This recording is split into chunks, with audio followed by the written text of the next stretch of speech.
இன்றைக்கி திருவாதிரை ஸ்பெஷல் திருவாதிரை களி எப்படி செய்யலான்றதை பார்க்கலாம் வாங்க. திருவாதிரை களி செய்யறதுக்கு அரிசியை 1 மணி நேரம் ஊற வச்சுருக்கேன். அதை மிக்ஸி ஜாரில் சேர்த்து அரைச்சி எடுத்துகிட்டு வந்துடலாம். இப்போ அடுப்பில் பேன் வச்சு நெய் விட்டு முந்திரியும் தேங்காவையும் வறுத்து எடுத்துக்கலாம்.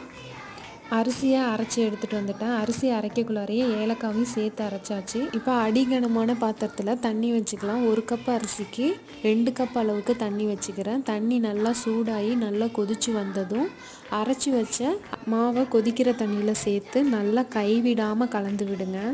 மாவு நேரம் போக போக நல்லா களி மாரி இந்த ஸ்டேஜ் வரும், நல்லா வெந்து வரும். இந்த டைமுக்கு நம்ம வெல்லம் சேர்த்துக்கலாம். நான் 1 கப் அளவுக்கு அரிசிக்கு 1 கப் அளவுக்கு வெல்லம் எடுத்திருக்கேன். 1/2 ஹவருக்கு கை விடாமல் நெய் விட்டு கிண்டி விடுங்க. இறக்க போகிற டைமில் தேங்காவும் முந்திரியும் சேர்த்து நல்லா கலந்து விட்டு அல்வா கன்சிஸ்டன்சிக்கு வரும், அந்த அளவுக்கு கிண்டி விட்டு இறக்கிடுங்க. திருவாதிரை ஸ்பெஷல் திருவாதிரை களி ரெடி ஆகிடுச்சு. தேங்க்யூ.